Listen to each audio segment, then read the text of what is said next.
अस्सलाम वालेकुम my viewers, welcome back to my channel Raksa. और मैं आपसे बात करनी एक और इंटरेस्टिंग टॉपिक पे है जो कि बहुत ज़्यादा ट्रेंडिंग पे है, और ये है एक शादी की बात। और बिल्कुल इतनी ज़्यादा महंगी शादी, मैं तो इतनी ज़्यादा हैरान होगी ये शादी देख के कि वाकई में ऐसे भी शादियाँ होती हैं, क्योंकि टू बी वेरी ऑनेस्ट मैंने ऐसी शादी नहीं देखी। सो मेरा ये मानना है कि मैं आपसे इस शादी के बारे में थोड़ी सी इंटरेस्टिंग बातें शेयर करूं। सो सबसे पहले जो मैंने इस वेडिंग में देखा, मैंने जैसे ही यूट्यूब खोला तो मुझे हर तरफ यही शादी की बातें जो है मुझे नज़र आ रही थी कि इस शादी पे ऐसे हो गया, इस शादी पे वैसे हो गया। सो ये कौन सी शादी है? ये शादी है जी हमारे अंबानी साहब के बेटे और उनकी बहू राधिका साहिबा की। सो बिल्कुल उनकी शादी बिल्कुल ऐसे जैसे फेरी टेल की तरह हो गया। मैं ये कहूँगी कि ऐसी शादी वाकई में रियलिस्टिक है, क्योंकि मैंने नहीं देखा कि इस तरह का रिसेप्शन, इस तरह का वेन्यू, मेन्यू, कपड़े, इतना ज़्यादा जो है वो उन्होंने खर्चा किया। और मुझे जो है वो स्पेशली हैरत ही हो रही थी कि उन्होंने इतना ज़्यादा खर्चा किया है अपने बेटे की शादी पर। इससे पहले भी उन्होंने अपनी बेटी की शादी की थी, और वो भी मैंने इसी शादी की न्यूज़ से सुनी है, क्योंकि मुझे मोस्टली इनकी शादियों के बारे में या इस तरह के जो ग्रैंड इवेंट्स होते हैं उसके बारे में ज़्यादा इन्फॉर्मेशन नहीं होती। लेकिन हाँ, इनकी शादी जो बहुत ज़्यादा ट्रेंडिंग पे गई है, क्योंकि मेरे सुनने में ये भी बात है कि उनकी शादी जो है वो आई थिंक 6-7 माह यानी कि 2023 के दिसंबर से ये चल रही है, जिसमें एंगेजमेंट, प्री वेडिंग और डिफरेंट तरह के फंक्शंस हुए हैं। और जुलाई का भी पूरा महीना जो है इनकी शादी के फंक्शंस में निकल गया है। तो कितनी ही ज़्यादा इन्होंने अपनी शादी को लंबा चलाया है, और मुझे ऐसा लगता है कि इनकी शादी जो है वो Guinness book of world record में भी आने वाली होगी, मुझे ऐसा लगता है। क्योंकि बहुत ज़्यादा इन्होंने एक्सपेंसिव शादी की है, और इतनी ज़्यादा वैरायटी। ख़ास तौर पर मैं बात करूं अगर इनके कपड़ों की अगर मैं बात करूं, तो इनके जो मुकेश साहब हैं और उनकी जो बेगम हैं नीता साहिबा, उनके बेटे, उनकी बहुएं, उनके सबके जो है वो बहुत ज़्यादा एक्सपेंसिव क्लॉथ्स थे, और बहुत ही ज़्यादा। और कुछ लोग होते हैं ना, जैसे कि हम जैसे लोग जो होते हैं वो पहले से जो डिज़ाइन कपड़े होते हैं या बने बनाए कपड़े जो होते हैं वही ले लेते हैं, लेकिन इन्होंने सब ने सारे के सारे फंक्शंस के लिए जो है वो कस्टमाइज ड्रेसेस तैयार करवाए थे, और बहुत ज़्यादा इनको खूबसूरत भी लगे, बहुत ज़्यादा प्यारे भी लगे। तो बिल्कुल किसी खुशी में खुश होना चाहिए, जेलस नहीं होना चाहिए। तो मुझे इनके कपड़े, अगर मैं अपनी बात करूँ तो मुझे बहुत ज़्यादा पर्सनली पसंद आए। और ख़ास तौर पे नीता साहिबा की जो है वो एक साड़ी के अंदर उनकी एक पिक्चर है, जिसके पीछे जो है वो उनकी काफ़ी ज़्यादा डिज़ाइनिंग हुई है बैक साइड पे, और जिसमें उनके जो है वो बच्चों का आई थिंक उनसे रिलेटेड कुछ इमेजिंग की गई है। वो भी बहुत अच्छा, बहुत ज़्यादा यूनिक लगा मुझे, बहुत ही ज़्यादा इंटरेस्टिंग था ये उनका स्टाइल। क्योंकि ये पहली सास मैंने देखी होगी जो कि अपने बेटे की शादी पे इतनी ज़्यादा उन्होंने अपने अरमान निकाले। नहीं तो मोस्ट कॉमनली शादी पे क्या होता है कि सास मुंह बना के बैठ जाती है, मेरे बेटे की शादी हो रही है, पता नहीं क्या होगा। लेकिन ये मैंने कहा, मुझे ऐसा इनको देख के लगा कि ये पहली सास होगी जो अपने सारे चाव उतार रही होगी कि मेरे बेटे की शादी है, और अपनी जो बहू है उसके भी सारे नाज नखरे इन्होंने उठाए हैं, और इतने ज़्यादा अच्छे से इन्होंने रिसेप्शंस किए हैं कि मैं आपको बता नहीं सकती। पूरे यूट्यूब पे इनके बेटे की शादी की जो है वो धूम मची हुई है। ऑल्दो इनके बेटे थोड़े से हेल्दी हैं, लेकिन ओवरऑल जो इनकी बहू है वो बहुत ज़्यादा क्यूट है, बहुत ज़्यादा प्यारी है। मुझे पर्सनली वो बहुत पसंद आई, और मुझे बहुत ज़्यादा प्यारी लगी वो। इनकी जोड़ी भी माशाल्लाह बहुत अच्छी थी। और शादी पे राधिका साहिबा ने डांस भी किया। फिर उसके अलावा मैं बात करती हूँ इनके कार्ड की। इनके जो वेडिंग कार्ड्स हैं वो भी काफ़ी ज़्यादा यूनिक हैं, कस्टम हैं, और वो भी उन्होंने जो सबको भेजे होंगे वो भी कितना ज़्यादा जो है वो अच्छा लगता है। क्योंकि हर एक का यही आई थिंक उनकी भी होती है, डिज़ायर होती है कि हम अपनी शादी पे ऐसा कार्ड बनवाएं, ऐसा ऐसा जो है वो वेन्यू रखे। तो इनके कार्ड भी जो है वो बहुत ज़्यादा डिफरेंट और बहुत ज़्यादा यूनिक भी थे, और बहुत ज़्यादा अच्छे भी थे, और बहुत ही ज़्यादा जो है वो मुझे पर्सनली बहुत पसंद है। फिर उसके बाद बात आ जाती है इनके वेन्यू की, और इनका जो वेन्यू वो भी काफ़ी ज़्यादा स्पेशियस था।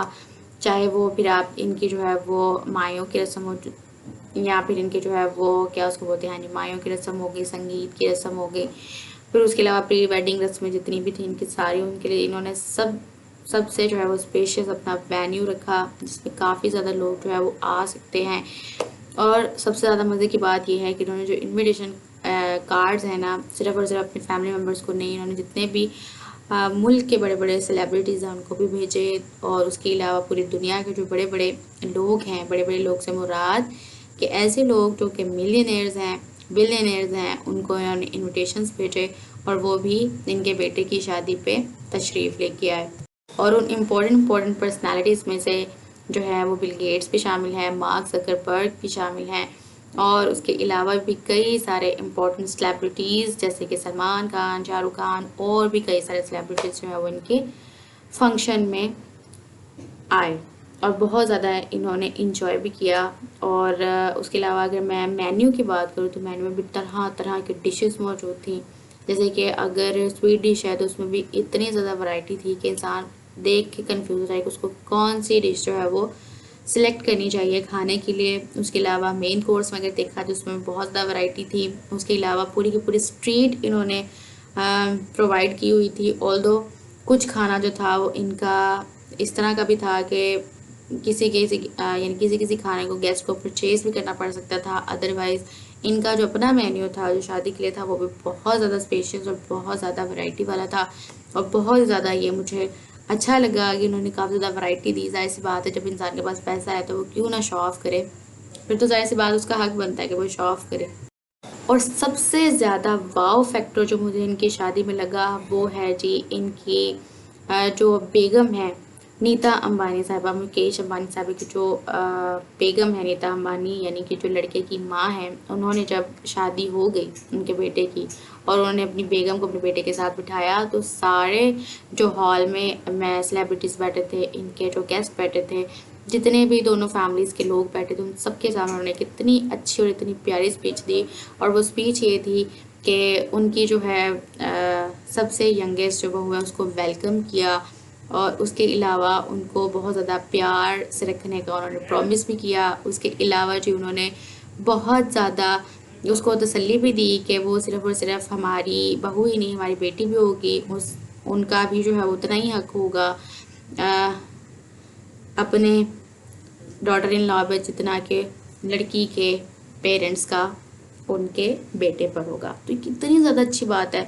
और यहाँ पे अगर कॉमन शादियाँ देखी जाएं जो आमतौर पे होती हैं कंट्रीज़ के अंदर, उसमें क्या होता है, उसमें बस यही होता है कि अच्छा जी शादी हो रही है तो फिर अब हमने क्या करना है, हमने इतना ज़्यादा जहेज़ लड़की के लिए जमा करना है, फिर हमने आगे भी हमने उसकी पूरी गारंटी उठानी है, शादी के बाद भी हम उसके खर्चे उठाएं। क्योंकि ससुराल वाले कुछ जो हैं वो इतने घटिया होते हैं कि वो बेटे से खुद डिमांड करते हैं कि तो अपने घर जा रही हो तो अब ये लेकर आओ, और अब के बार अपने मेके जाओ तो फिर वहाँ से ये चीज़ भी लेती आना, वहाँ से उनसे जो है वो अपनी पॉकेट मनी भी लेती आना। और उसके अलावा जब फिर सासें जो अपनी मिसालें देने लग जाती हैं, जब मेरी शादी हुई थी मेरी तो सारी ज़िंदगी जो है वो अपने मेके में गुजर गई, और इस तरह से ब्रेन वॉश करती है अपनी बहुओं का। तो ये कहाँ की इंसानियत है। और मुझे इनकी, मैं कहूँगी कि ये वाव फैक्टर था कि उन्होंने उनको इतने ज़्यादा इज़्ज़त से, इतने ज़्यादा चाव से उनको जो है वो शादी करके लेके आई हैं अपनी बहू को। कितना ज़्यादा अच्छा लगता है, क्या ही अच्छा हो कि वाकई में जो आम घराने हैं उनकी भी शादियाँ ऐसी होने लग जाएँ। ऑल्दो उनके पास इतना पैसा नहीं होता, ऑल्दो उनके पास इतना जो है वो रिसोर्सेज नहीं होते जितने कि इनके पास थे, और इन्होंने जो है अपनी अपनी बहू को इतनी इज़्ज़त दी। लेकिन बात ये भी है कि कईयों के पास पैसा ना भी हो, इज़्ज़त तो वो दे ही सकते हैं ना। वो इतना तो लड़की के पेरेंट्स को कह सकते हैं ना कि अब ये हमारी ज़िम्मेदारी है, अब आप जो हैं इसकी तरफ से टेंशन फ्री हो जाएं, या अब इसकी आपके ऊपर कोई ज़िम्मेदारी नहीं बनती। लेकिन फिर भी जो हमारा जाहिल माशरा है वो लड़की की ज़िम्मेदारी को उठाने को तैयार ही नहीं है। और जैसे कि अगर वो अपने पेरेंट्स के घर पे है तो वहाँ पे उसको ताने सुनने पड़ते हैं कि भाई हमारी ज़िम्मेदारी है और खुद कुछ करना चाहिए। बिल्कुल ऐसा ही होना चाहिए, लड़कियों को आपको एम्पावर करना चाहिए, उनको स्किल्स सिखानी चाहिए ताकि वो किसी पे भी डिपेंडेंट ना रहे, ना अपनी फैमिली पे, ना इन लॉज पे। लेकिन यहाँ पे होता क्या है, यहाँ पे लड़कियों को स्किलफुल भी नहीं बनाया जाता, इस पर बड़े पैसे खर्च होंगे, ये होगा वो होगा, कोई ना कोई बहाना बना के। और उसके अलावा फिर आपने उनको जो है वो डिपेंडेंट कर लिया होता है अपने ऊपर भी, फिर बाद में जाके ससुरालियों पे डिपेंडेंट हो जाती हैं। और फिर उसके बाद फिर आपको उनके कि अब ये प्रॉब्लम होगी, अब उसे ये चाहिए, अब उसे वो चाहिए, तो कितने ज़्यादा ये जो है वो शर्मिंदगी की बात है कि फिर ऐसा फेस करने पड़ती हैं सारे के सारे प्रॉब्लम्स। तो ये मैं कहूँगी कि जहालत तो इसकी ज़िम्मेदार है ही, लेकिन अखलाकियात वो कहाँ गई, वो भी इंसानों के अंदर ख़त्म हो गई हैं। और बिल्कुल भी जब शादी हो जाती है तो लड़के की माँ उसको ये तो ज़रूर बताती है कि उसको दबाना कैसे है, वो ये नहीं बताती कि अब इस तुम्हारी शादी हो गई है, अब तुमने इसकी ज़िम्मेदारी उठानी है, ये तुम्हारी ज़िम्मेदारी बनती है, अब ये तुम्हारे ससुरालियों की, यानी कि लड़की के मैके वालों की जिम्मेदारी नहीं बनती, लेकिन ये नहीं बताएंगे उसको। तो ये माँ जो होती है ना, यही जो है वो इस तरह की माएँ होती हैं जो अपने बेटों का घर ख़राब करती हैं। मैं ये नहीं कहती कि एक ही तरफ से, या वो जो है अगर ये इस तरह की माएँ होती हैं ना जो इस तरह से अपनी बहुओं का ब्रेन वॉश करती हैं, मायके से जो कुछ होता है वो ले आओ या कुछ इस तरह से करो, तो फिर वो खुश रहती हैं। और कुछ लड़की के घर वाले भी कुछ ऐसे होते हैं प्रॉब्लमेटिक। मैं ये नहीं कहती कि सिर्फ लड़के की साइड से प्रॉब्लम आती है और लड़की वालों की साइड से कोई प्रॉब्लम नहीं आती, दोनों तरफ से आ सकती है। तो फिर डील करना सिखाना चाहिए दोनों तरफ से, ना कि इधर से एक बात हुई तो उधर से दूसरी बात हो गई, यानी कि इधर से पत्थर आया तो दूसरी तरफ से ईंट आ गई, तो फिर तो जाहिर सी बात है कि बिगाड़ ही बिगाड़ है, फिर सुधार कुछ भी नहीं है। तो चाहे पैसा ना भी हो, चाहे इतनी एक्सपेंसिव वेडिंग ना भी हो जैसे अंबानीस ने की है, चाहे इतने ज़्यादा फंक्शंस ना हो, चाहे शादी इतने ज़्यादा महीने ना चले, चाहे सारे चाव उठाए जाएं या ना उठाए जाएं, सिंपली भी काम हो जाता है। लेकिन उसमें प्रायोरिटी होनी चाहिए रिस्पेक्ट। और इनकी शादी में सब कुछ था, पैसा तो इन्होंने हद से ज़्यादा बहाया है पानी की तरह, और रिस्पेक्ट में भी इनकी कोई कमी नहीं आई। और मुझे इतनी ज़्यादा जो है उनकी ये बात अच्छी लगी है कि इनकी सास ने, इनके ससुर ने, जो राधिका साहिबा हैं, उन्होंने इनको इतनी ज़्यादा रिस्पेक्ट दी, इनका इतना ज़्यादा जो है वो ख्याल रखा, इनके कपड़ों, इनकी ज्वेलरी का, हर चीज़ का। कितना ज़्यादा ये लकी हैं। कुछ लोग होते हैं जो खुद तो खूबसूरत होती हैं और उनका नसीब उससे वो ज़्यादा खूबसूरत होता है, वो शायद एजुकेटेड लोग होते हैं, या उनकी फैमिलीज़ को ज़िम्मेदारियों का, इनकी फैमिलीज़ को जो है वो सारे के सारे रूल्स एंड रेगुलेशंस का पता होता है, जो कि आम सोसाइटी के बंदे को पता ही नहीं होता, या वो जानना ही नहीं चाहते। मसला ये होता है सिर्फ़ और सिर्फ। हाँ, लेकिन इस शादी कुछ साइड इफ़ेक्ट्स भी थे, यानी कि साइड इफ़ेक्ट्स कुछ इस तरह से आ जाते हैं कि अब ये इतनी ज़्यादा जो एक्सपेंसिव वेडिंग होती है, इसको देख के फिर हर एक का, जितने भी लोग इस वेडिंग के फंक्शंस को देखते होंगे, इनके कपड़ों को, इनकी ज्वेलरी को देखते होंगे, तो उनके दिल में आता होगा कि काश ऐसा हम भी कर सकते। बिल्कुल आता है, इंसान के दिल में कुछ भी आ सकता है, लेकिन वहाँ पे हमें समझने की बात यह है कि हर एक इंसान को अल्लाह ताला ने इतना नहीं नवाजा, उसको जितना दिया उसको उसी में खुश रहना चाहिए। और इतनी ज़्यादा रस्में करने के बाद भी हो सकता है कि हो सकता है कि कुछ ना कुछ कमी इनके लिए भी रह गई हो सकता है कुछ ना कुछ, ये भी कह रहे हैं अभी भी कुछ मिसिंग रह गया है। तो थोड़ा हो, ज़्यादा हो, लेकिन दुआ ये करनी चाहिए कि अच्छा हो, और उसके बाद से इनके ये लकी निकलें और इनका आगे की जो लाइफ है उसमें कोई प्रॉब्लम ना आए, बात ये होती है। उसके अलावा हर कोई जो है उस तरह की वेडिंग बिल्कुल भी नहीं कर सकता, पॉसिबल नहीं है, क्योंकि ये नेचर ने जो है वो डिविजन्स की हुई हैं, किसी को बहुत ज़्यादा, किसी को बहुत कम, और किसी को मीडियम, ठीक है। यानी कि हर तरह से उसको जो है वो नवाजा गया है, अपनी नेचर ने अपनी मर्ज़ी से नवाजा है, तो हम उसमें ऑब्जेक्शन नहीं कर सकते। लेकिन हाँ, हम कोशिश ज़रूर कर सकते हैं कि हम भी अपनी मर्ज़ी का अचीव कर लें, वो भी मेहनत करके, स्ट्रगल करके, या फिर आगे बढ़ने की कोशिश करके। उसके अलावा कोई और शॉर्टकट नहीं है।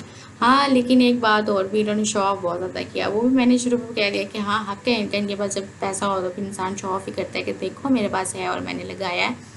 बिल्कुल करें, लेकिन ज़्यादातर अच्छी चीज़ यही है कि आपको हम्बल रहना चाहिए, ज़्यादा शो ऑफ भी नहीं करना चाहिए कि देखो मेरे पास है और अपने कपड़े फाड़ फाड़ के आप लोगों को दिखाएं कि देखें मेरे पास है, मेरे पास है। तो ऐसा भी नहीं होना चाहिए। और इनको जो है ना, इनकी वेडिंग में मुझे जो चीज़ मिसिंग लगी वो ये लगी कि ये थोड़ी बहुत चैरिटी भी कर देते, यानी कि इतना पैसा उन्होंने लगा दिया है, तो इससे बेहतर था ये कुछ ऐसा अपनी कंट्री के लिए कर देते, या इतने ज़्यादा, ठीक है उनके अरमान थे उन्होंने निकाले, उससे ज़्यादा बेहतर ये था कि अपनी कंट्री के लिए या फिर अपनी आसपास की कंट्रीज़ के लिए या फिर अपनी सोसाइटी के कुछ लोगों के लिए कुछ ऐसा करते कि उनकी हेल्प होती रहती, वो साल साल इनको दुआएं देते रहते, तो वो ज़्यादा बेहतर था, बजाय इसके कि उन्होंने इतना ज़्यादा जो है वो शो ऑफ पे पैसा लगा दिया है। इससे ज़्यादा अच्छा था कि वो कोई किसी इंसान की, इंडिया में वो रहते हैं, इंडिया में आबादी भी ज़्यादा है, वहाँ पे प्रॉब्लम भी ज़्यादा है, ये नहीं है कि इंडिया में ज़्यादा है, हर कंट्री में है। और उन कंट्रीज़ में जो रिचेस्ट पीपल हैं जस्ट लाइक अंबानी या फिर कई और जो लोग हैं, उनको ये चाहिए कि अपनी सोसाइटी में जिसमें वो रहते हैं, जिस कंट्री में वो रहते हैं, उनके मसलों को भी वो नज़रअंदाज ना करें और उनकी भी हेल्प करने की पूरी कोशिश करें। और मुझे लगता है कि अब मुझे इस व्लॉग को एंड करना चाहिए क्योंकि मेरा मैसेज हो गया है convey. So thank you so much. मुझे लगता है कि आपको ये वीडियो अच्छा लगा है तो मुझे प्लीज़ कमेंट सेक्शन में ज़रूर बताइएगा और मुझे बताइएगा कि आपको अंबानी की शादी में सबसे ज़्यादा अच्छी कौन सी चीज़ लगी और सबसे ज़्यादा जो है वो आपको इनकी शादी में मैं कहूँगी कि फजूल कौन सी चीज़ लगी। सो अपना अपना ओपिनियन है, आप भी बता सकते हैं मुझे कमेंट सेक्शन में। So thank you so much.